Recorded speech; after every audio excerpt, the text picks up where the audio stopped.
Good morning, everyone. I'm Mark Roper with WMAR-2 News, and today we're talking about vaccines, the vaccine against the coronavirus, and we are joined with Dr. Theodore Bailey. He is the Chief of the Division of Infectious Diseases at GBMC. Good morning, Dr. Bailey. Good morning, Mark. So there are a lot of things that people want to know about the vaccines, especially every day it seems like you're reading a new headline, and sometimes those headlines seem to contradict what you read the day before. I know just this morning I saw a few headlines that seem to be of interest that people are wondering, or there are reports that one shot may be different than another. And obviously we have two vaccines right now, Moderna and Pfizer, possibly the Johnson & Johnson coming along the way. What do people do or think about when the fact that I want to get vaccinated and right now there are two choices and there potentially a third? Well, one of the things is I would say that if you have access to the vaccine, getting vaccinated sooner rather than later would be the priority. So I wouldn't stand. I'm going to wait, allow myself to be unvaccinated for a period of time to hold out for a future vaccine or another vaccine. So I think that the margins between them are fairly subtle. That it's most important thing would be to become vaccinated. And when we think about what we did in the last year, we saw very large scale studies done at really amazing paces. And we're talking about tens of thousands of people enrolled in the studies. We were able to demonstrate very high protective levels, but the level of detail that kind of a study can generate is not great. It generated very large scale data that this is an incredibly protective set of vaccines. But in terms of like, we're going to continue to get in more fine grained detail over time, because that kind of detail does take time to accumulate. But the big picture that is highly protective, and then we're talking about 90% plus protective, is well confirmed, and that's the most important thing. And one of the things that I've wondered is that we've heard with the Johnson & Johnson vaccine that it might be not as effective as the other two. And I know when you go get vaccinated, it's not like you have a choice where you can say, I want this one, I want that one. But should there be some maybe thought given to the fact that people who might be less at risk should be given the vaccine that might not be as effective? Like, would there be a benefit to thinking about who is given which vaccine? You'd have to feel confident that to engage in that process is not going to lead to delays. The differences that we're seeing are fairly subtle, and there may be internal differences between the study populations in one and the other that have not yet been parsed out. So, we may see that there was more exposure, more risk in a vaccine study that demonstrated smaller numbers. So for me, I would not hold out for this or that vaccine in particular.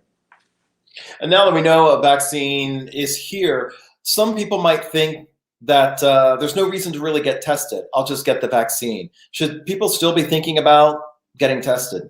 Yeah, they should. And this goes to the level, what we were able to demonstrate. We were able to demonstrate really one of the two most important things, but only one of the two most important things. We were able to demonstrate that it made an incredible impact on the likelihood that a vaccinated person would become ill with COVID. That is to say, actually have symptoms, be sick, or even potentially very sick. And we saw that it really dropped those numbers dramatically.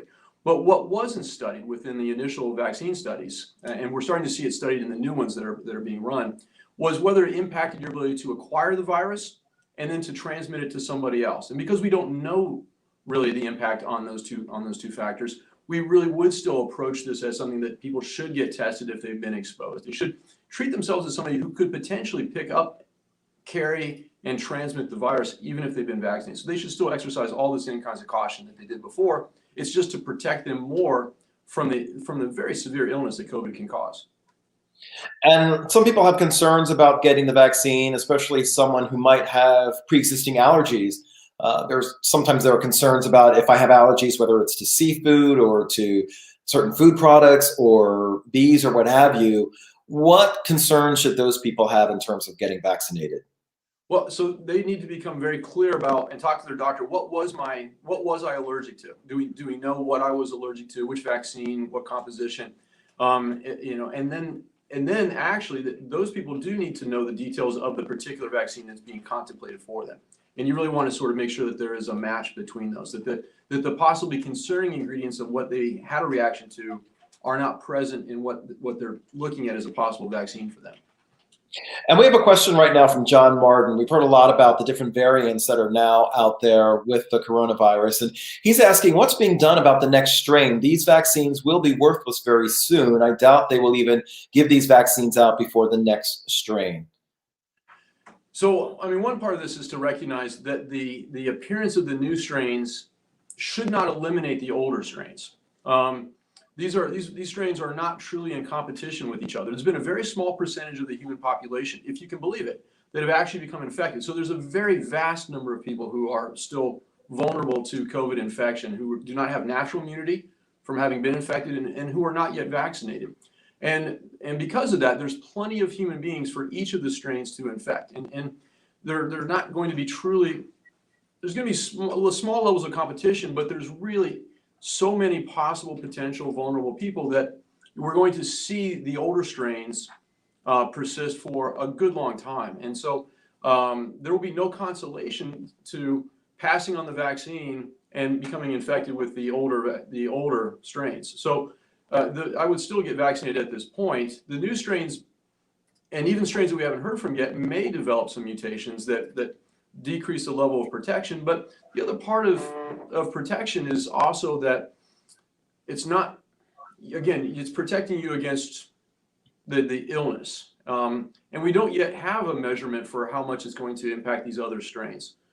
We don't believe it to be entirely worthless. And for a lot of the strains, it will be still highly protective. So these vaccines will still be of inestimable value.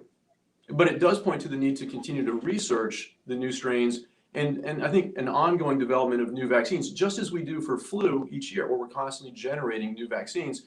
That process should be ongoing. It's not something where we should rest on our laurels, say we have these great vaccines and we're done with our research process. And the good news is we're not seeing that. We are seeing multiple research entities engage in clinical trials of vaccines. So we should be seeing basically a pipeline of vaccine development ongoing. And one unusual thing about that, I saw a headline about in the UK how they're doing research on mixing vaccines as one way to kind of combat the variants. Well, and that makes a fair amount of sense, because that's actually a strategy that's already used. We use that with flu. So when you get a flu vaccine, you're not getting a flu vaccine. You're actually getting technically several vaccines in one against multiple strains of influenza. So the idea that for mutating viruses or viruses with multiple strains, that you might need several vaccines to provide yourself the adequate level of protection is recognized as a strategy, and we're trying to research into that for COVID, because it likely will be better than a single vaccine. But that doesn't mean that a single vaccine isn't highly important at this point in time. Some people wonder what happens if they do get a reaction when they go. They're set for an appointment, they're ready to get their shot, but before they go, they might wonder, what happens if I do have some sort of reaction? Then what do I do? Well, it would depend on what the reaction is. I mean, so if we are seeing a fair amount of sort of local muscle illness, local muscle pain at the site, and then we're also seeing kind of generalized body aches, faintness, lightheadedness. This seems to be worse with the second injections rather than the first, probably because the immune system has been primed. What I would say is rest, maintain fluids. Now, if there is a more severe thing where we're talking about, airway, you're starting to feel like you're short of breath, having trouble breathing, this is the kind of thing where you would want to be seen urgently, because like other vaccines, that's a possibility. Not one frequently seen, but if you have symptoms of shortness of breath, you feel like you're working hard to breathe, being seen in an urgent care or an emergency room would be the relevant step to take.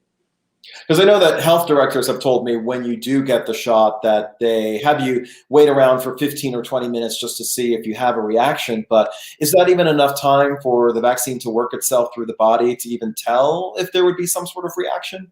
Yeah, so the most concerning kind of reaction is what we call an immediate type hypersensitivity reaction. And that is one where you already have antibodies that are of an allergic type. They're not the antibodies that we want for vaccine protection. They're actually antibodies that are really linked to allergic reactions. They're called IgE. And if those are already existing and in place, which is what you would need for this kind of severe reaction, then it will take just a matter of several minutes before you would start to experience those symptoms. So that's a fairly standard duration that we would wait for other kinds of vaccines as well, to make sure that people aren't having reactions to them. A couple other questions that people have sent to the station that people are wondering about the vaccine is, do I need to save the card that says that they've been vaccinated, and what should they do if they lose it? What to do? Well, it would depend on where they got the card. I mean, what I would say is, as you're getting your vaccine at whatever facility you happen to be getting it at, is to talk to them about what their protocol is for replacing lost cards. It will likely differ from institution to institution, but it is worth finding out ahead of time, and it is worth holding on to it. As we think about strategies of reopening society, one of the things that's been talked about, and I think because it's a possibility, we should prepare for it, is the idea of a so-called immunity passport. And so it may be relevant to demonstrate that you have had a vaccine to have access to certain amenities or to more travel. Now, that's not happened. It may never happen. But you should build the ark before the flood, and you should keep the card in case it does become relevant to certain policies. And that's how I would look at it. What have you heard about the new vaccines that are on the horizon, Johnson & Johnson and now AstraZeneca? Well, so they are studying, AstraZeneca, for instance, they are doing data on, is this actually preventing viral shedding, or is this preventing transmission? So we are seeing kind of a broadening of their assessment to not just does it prevent disease, but is it going to also prevent transmission? And that's the kind of data that as it comes out, and these are trials that are ongoing. Even the trials that we have already announced, is 95% protective. These are still trials that enrolled so many people that we are still watching their immunity, because the other thing we need to know still is how long is that protective effect present? What they did is what was called an interim analysis, which is after a certain amount of illnesses arose within the initial trials, then they lifted the lid to see, well, who got ill? Was it the people in the placebo? Was it the people in the vaccine? And they saw a dramatic difference that most of the infections, the very vast majority, were in the placebo, the folks who did not receive a true vaccine. But that was only 200 infections out of something like 30-some thousand volunteers in those trials.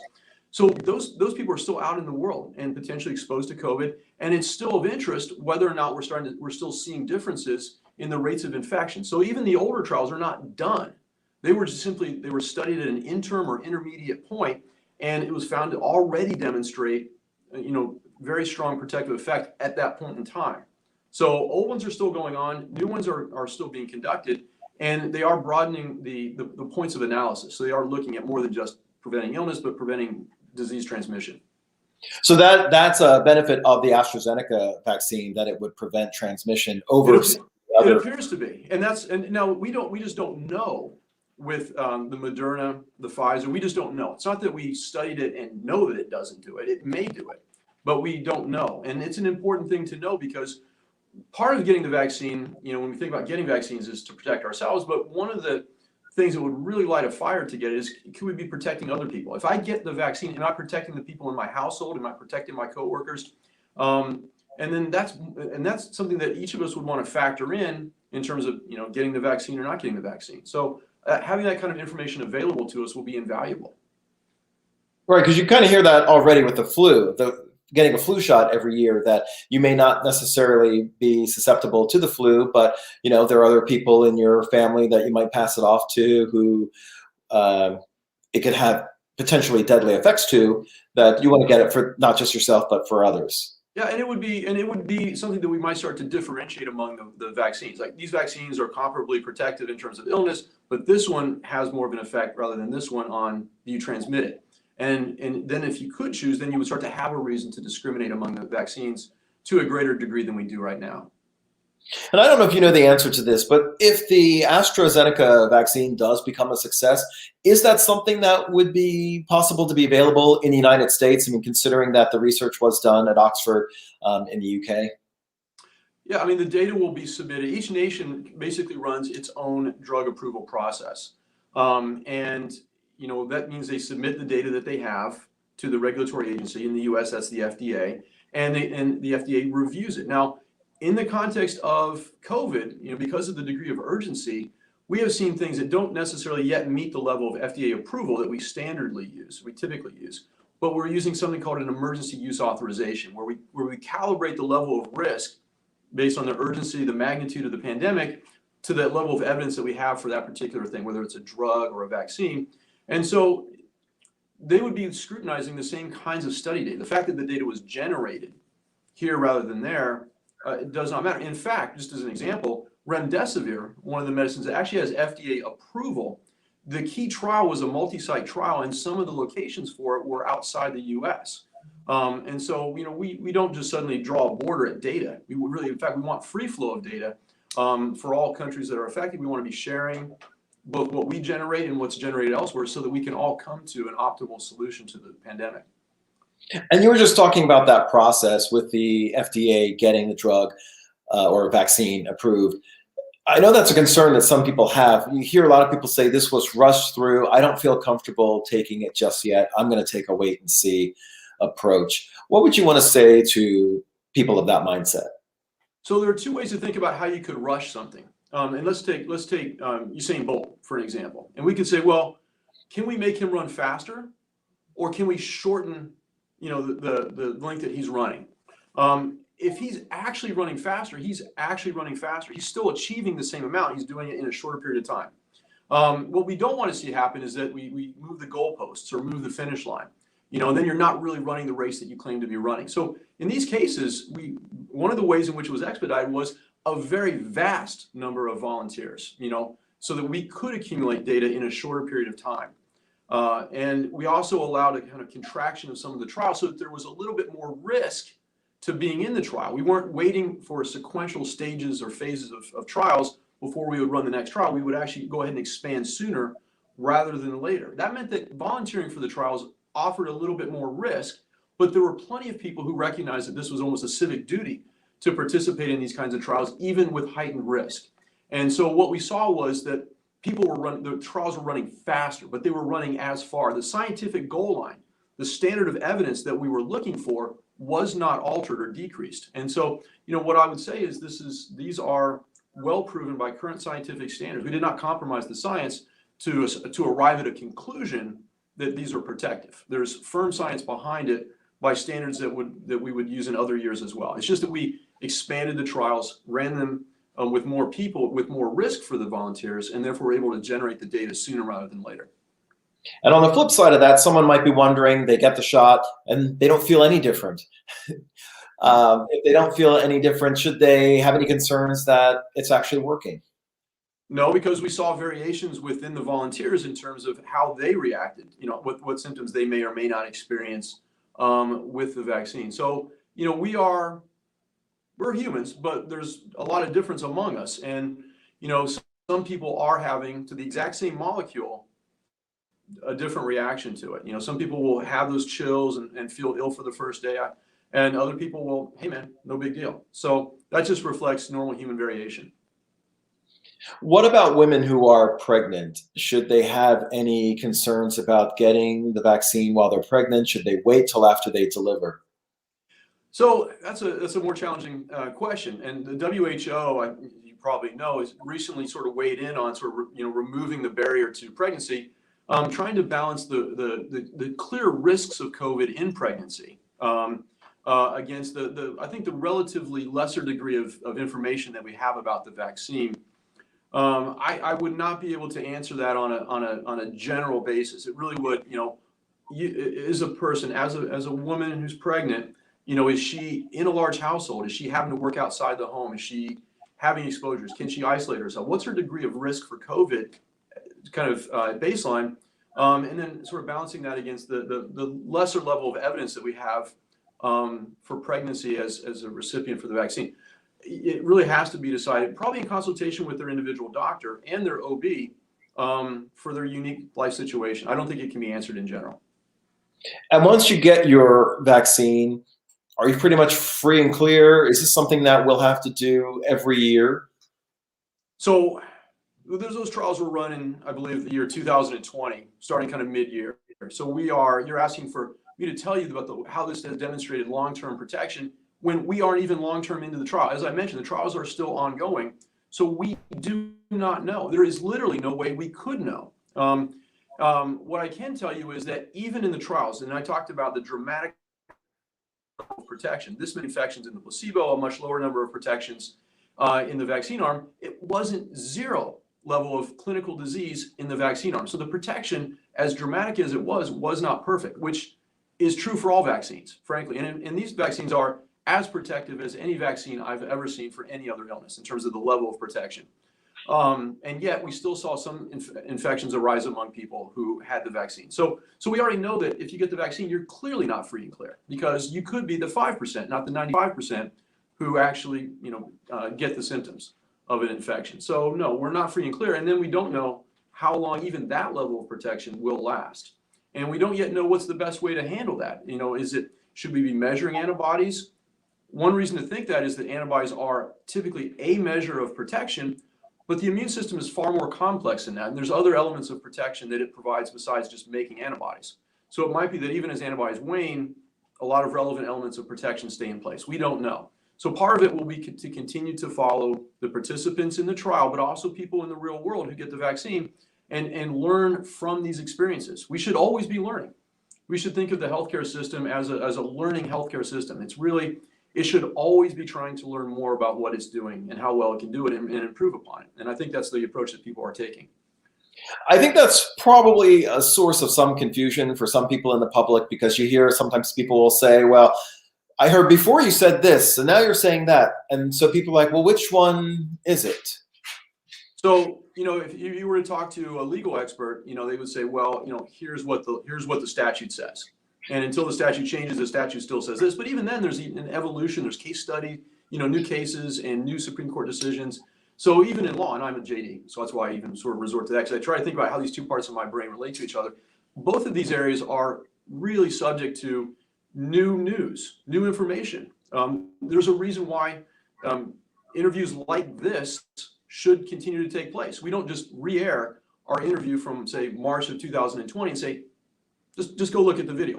There's new stuff coming in all the time, and a responsible public response, a responsible civil response, and a responsible medical response should always be looking at the new information that's coming in. Every conclusion that we hold, we should hold tentatively. We should say what it's based on, but we should also be looking at anything new that's relevant to what we're saying. And we certainly saw that in the beginning with the issue of wearing masks. First, we were told that we didn't necessarily need to wear a mask, then people should wear a mask, and people were very, I don't know if you'd say confused. Some people might have been confused, and some people weren't happy because people who didn't want to wear a mask thought, well, I thought before you said that I didn't need to wear one. Now you're telling me I do need to wear one. And now we're hearing that, you need to wear more than one. So as you said, that. Yeah, and so, but one of the things to look at is not just the changing statement, but also, is there anything else changing? So, in the early phases of it, there was next to no, and at some point, zero internally transmitted COVID. And there wasn't yet a scale up in the production of PPE. So there was, a concern that, well, where we're going to encounter is going to be in very isolated, spots. We shouldn't just be mass consuming PPE throughout the nation, because in hotspots like Washington State or California, where we saw early cases, we could basically suck the PPE out of those hotspots at that point, because there wasn't mass production and mass accessibility to it. And it was very unlikely that you were ever at that moment in time going to run into somebody in the next week, 2 weeks, 3 weeks who had COVID. However, that's changed. COVID is now dispersed throughout the United States at high levels, and there is mass-produced PPE. And so, those factors are absolutely relevant to what one recommends. And if we are seeing more infectious variants of it, then an extra level of protection, is going to be a response to that changing situation. So it isn't just that the statements change, it's that the situations that are relevant to those recommendations are changing underneath them. And as you say that, so we know that the variant is here, maybe not necessarily widespread, but it is here in Maryland, or at least one of the variants is. So should we be changing our mask protocol for ourselves? I mean, I think the first and foremost thing is we don't yet even see good, true compliance with masks in all situations anyway. So, I mean, the first and foremost thing to message on is if mask wearing should be done, period, when you're out and about outside your home. And it should be over the nose, it should be, over the mouth, and it shouldn't be taken down for anything less than absolute necessity. And you should also be maintaining social distance with it. I think that right now is the larger driver. It's not that we're all wearing masks and we're still having problems because of that. We're not yet even at that level.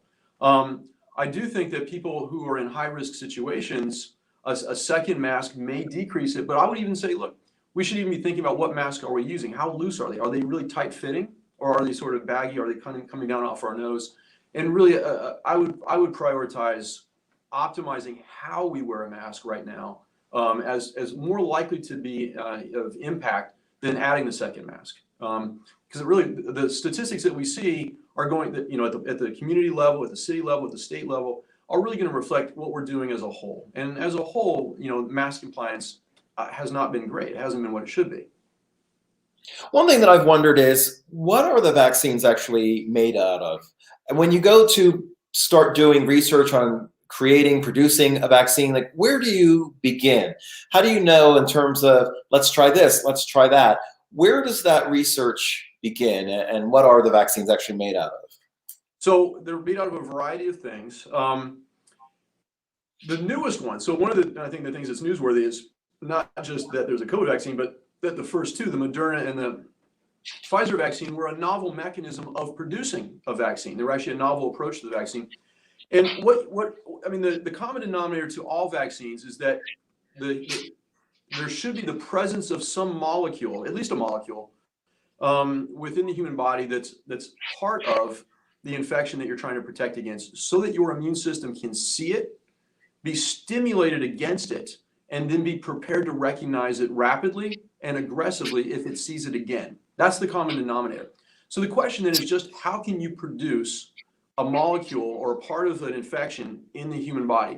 Well, one part is and this is the new approach with the Pfizer and the Moderna, is you could actually give the genetic material for a protein, for a part of that virus, so that your body actually uses its own machinery to produce that molecule. And then your immune system can see it as foreign, and gear up against it. Now, in other cases, you just take the protein.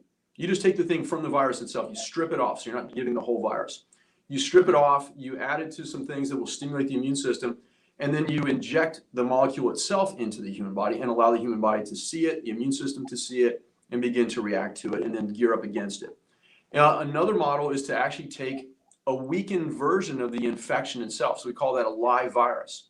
So another strategy that's been used in other kinds of infections is, we're going to create deletions or modifications in the infection so that it's not going to cause illness, not going to cause symptoms, but still be able to put something in. Now, one of the advantages of that is, if it's a replicatable, virus or organism, it's going to be generally a bit more of a stimulus to the immune system, because it gives more targets for the immune system to recognize and gear up against.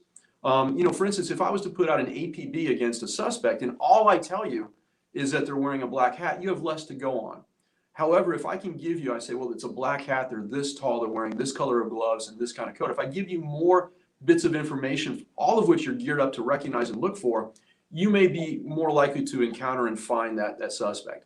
So when we give a live virus, we're giving more complexity, more proteins, and there's more things for the immune system to come to recognize and gear up against. When we give just a protein or the genetic material for just one protein, we're creating a narrower target. Now, that's why you have to study it. That may still be sufficient. If you give me that one piece of information about the black hat, I may still find your suspect. And in fact, we've seen that giving just the information about the so-called M spike, the part of the virus that we've been targeting with the vaccines, generates a really strongly protective effect, because that is the outermost part of the virus. So there are a variety of strategies, and these have been, except for the ones that Pfizer and Moderna are using, these other strategies, subunits, where you give the protein itself, or a live but attenuated or weakened virus, those are strategies that have been used for other existing viruses and have been found to be generally safe with very good long-term data, and they're used in other infections. But with the coronavirus vaccines, they do not contain the virus itself.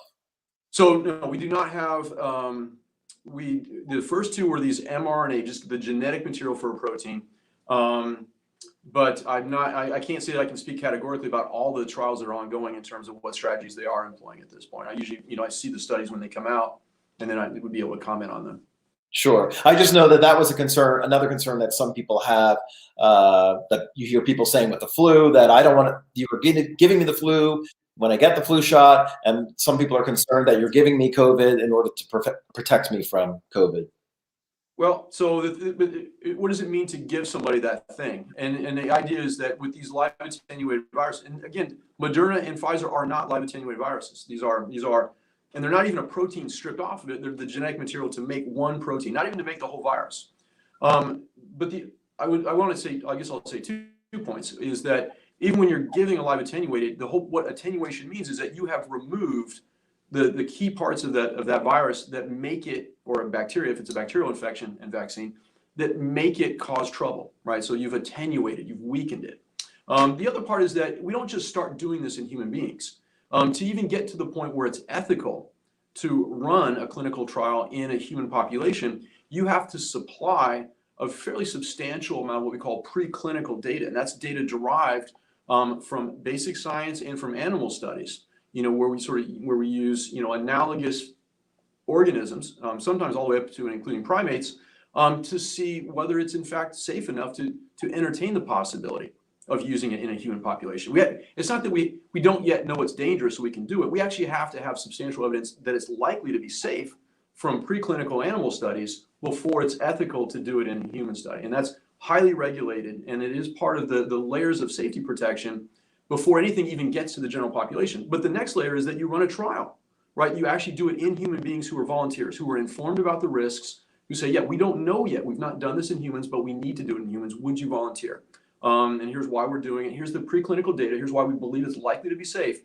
But still people get to volunteer, right? And then you find out, and then if it passes that test, which these vaccines have that have made it out, Moderna, Pfizer, were found to be safe in the volunteers. And that's what allowed it to reach a point where it could be released into the general population with heavy evidence of safety as well as efficacy or benefit.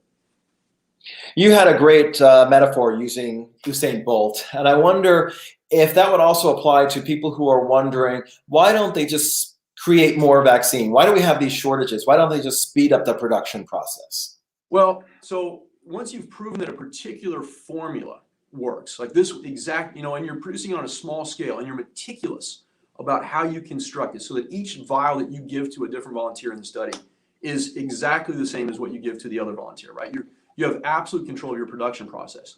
Well, but that's easy to do at a small scale, right? When you talk about, well, we need to make it rapidly, we want to be making millions of doses day by day by day, right? Then you have to sort of hand that out to production facilities that are in a variety of locations. And you have to maintain absolute tolerance of the production of it. Now that can be done, but the thing is you want to make sure that it is done. And that means you really want to be sort of focusing on quality control. You want to be looking at batches, making sure that you're not seeing any departures from the way in which it should be constructed. So you want to make sure the production process is safe. Because if you're producing it in a different way in which you produced it for your study, you can't rely on your data from the study. You're technically producing something different. So you want to be darn sure. It's not like you go and you get a screwdriver and it was badly made that day because the guy went to work drunk. You're like, I'm just going to take back the screwdriver, because at this point, this is more important than that. This is not something you can just return the vaccine after it's been injected in you. So you've got to know ahead of time. And so I think that's the major part, is that to scale these things up, they've got to be scaled up so that they are producing exactly what they're supposed to produce, not introducing any impurities into it, so that there's not some widespread problem. And this does go back, this is a lesson that we learned in the mid-20th century when there were some scale-ups of vaccines and there were some impurities in them. So the whole point is to learn from history so you don't repeat history. The idea is that these scale-up production processes have to be perfect. And people are really working hard to make sure that they are, but it will lead to some slowness in terms of our ability to roll them out. But it's for good reason. Is there one takeaway that you would want people to have from our conversation? Yeah, what I would say is the studies were done we did not move Usain Bolt's finish line. We really set a level of scientific evidence that we wanted to see for the studies. We set the studies so that they could achieve it sooner rather than later by enrolling more people with more risk to them, so that the demonstration of benefit is scientifically sound, the demonstration of safety is scientifically sound, the amount of benefit is profound in a pandemic that has caused innumerable deaths. And so for me, the recommendation would be to sort of move forward with getting the vaccine and not really quibble over, is it going to be Moderna, is it Pfizer? Is really to get yourself vaccinated as soon as you're eligible to do it, because this is what's really going to move us forward as both a city, as a state, as a nation in terms of getting this under control. We do not have really reliable treatments for COVID, right? We still see, a very high fatality rate among, the folks who get ill with it, and in the order of 10 times worse than flu. So since our tools for treating it are limited and our tools for preventing it are really powerful, we really have to put a premium on prevention right now. And that's masks also. Keep wearing your mask. I won't say what the governor I would quote the governor, but Great. Well, thank you very much, Dr. Bailey, for joining us this morning and for taking the time to answer all of these questions. We have more information on our website that you can look for. Just go to WMAR2news.com/vaccinatingmd. Again, thank you very much, Dr. Bailey, for your time. Everyone, have a great day.